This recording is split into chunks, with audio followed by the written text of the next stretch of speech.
Hey, we got to Tuesday. So far, so good.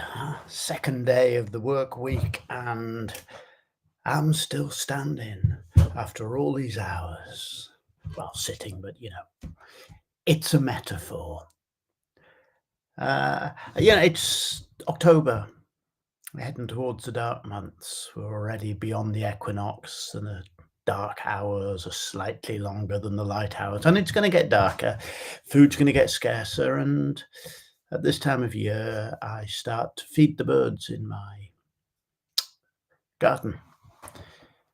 It's a habit I get into every morning before I have my breakfast. I go out and I put out seed behind the fuel shed, and then somewhere else a little higher up the garden, some seed and some of those little fat things that you put in cages and the birds come and eat them.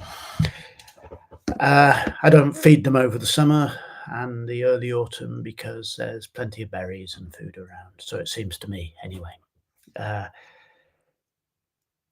started feeding them about a week ago, and I was aware that I was beginning a habit, which I will carry on every day for the next 6 or 8 months, which is about aligning with my beliefs and purpose. I believe very strongly that I want to do what little I can to support the natural ecosystem.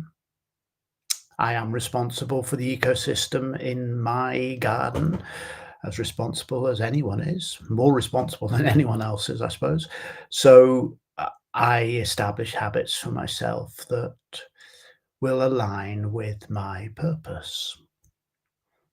There's a small purpose, which is that I want to support the birds in my garden. There's a bigger purpose, which is my sense that as humans, we need to live within and with nature, uh, not dominated. I saw an article this morning somewhere about a man who's created a link up between cameras in his garden and high-pitched electronic noises so that he can keep all animals out of his garden because they inconvenience him. Well, I'm sure his intentions are good, but what a horrible way to relate to nature. That nature is something that simply must be kept out lest it inconvenience us in some way.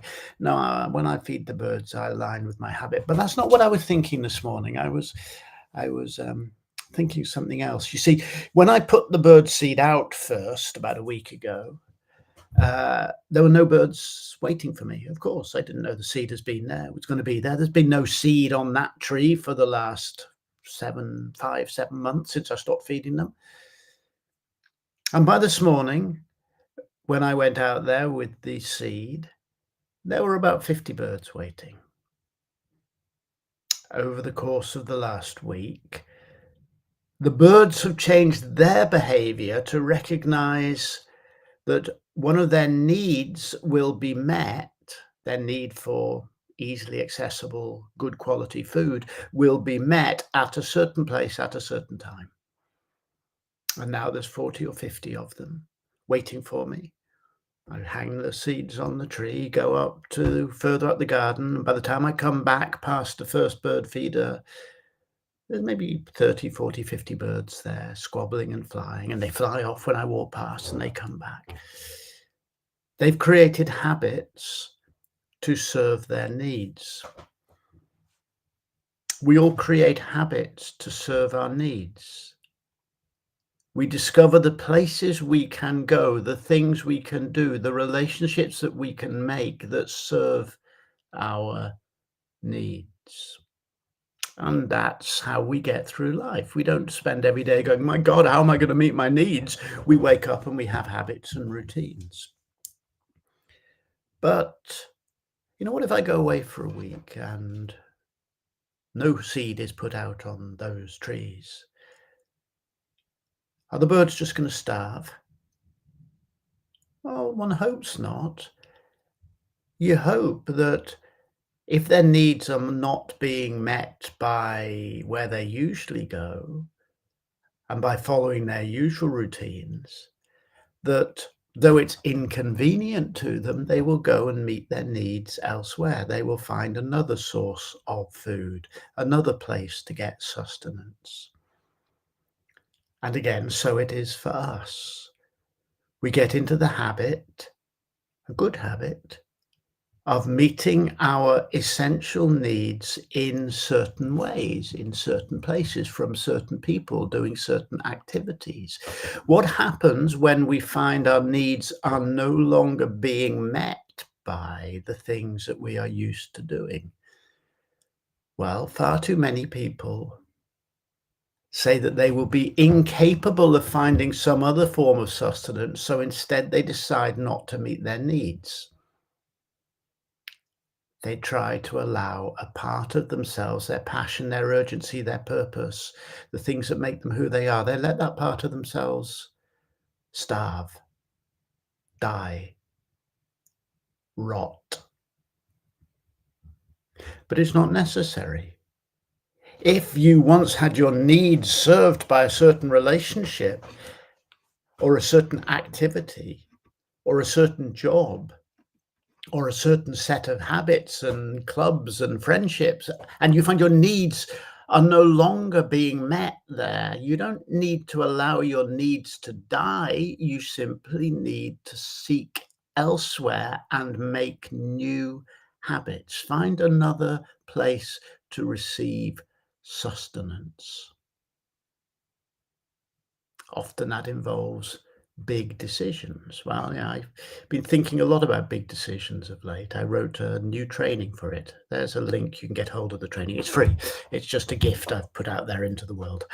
There's a training. It's about how to make those big decisions, what to do when you feel that you are no longer fed by the way that you are living your life. I was talking yesterday to somebody who's been doing theatre, as so many young artists do, doing theatre relatively unpaid for several years now, learning, growing, meeting people, experimenting, some successes, some failures, all of that no longer satisfies her. She wants to dig deeper. She wants to develop the self-respect of earning her living from being an artist. She wants to work with people who are more advanced than her, who can open up new visions for her of what's possible. She wants to find her own voice as a performer. She faces a big decision. She is no longer being fed by going to the places where she has been going for the last while. So she must find a new source of sustenance. Well, that's what life brings us. We get into habits, and those habits serve us. And then after a while, often we find those habits, whether they're relationships or activities or ways of thinking, we find they no longer serve us. And we have a choice. Give up who we are or find a new place to be fed. A lot of my work as a coach and mentor is working with people facing these questions, the big questions, and helping them identify new ways to be fed with the food necessary to keep the most vital parts of themselves alive. If you'd like to reach out with me to talk about working together, just drop me a message. That's what I'm here for. Have a great Tuesday. I'm going to go and watch the birds flit around the tree for a moment or two before settling to a day at my desk. Have a good day.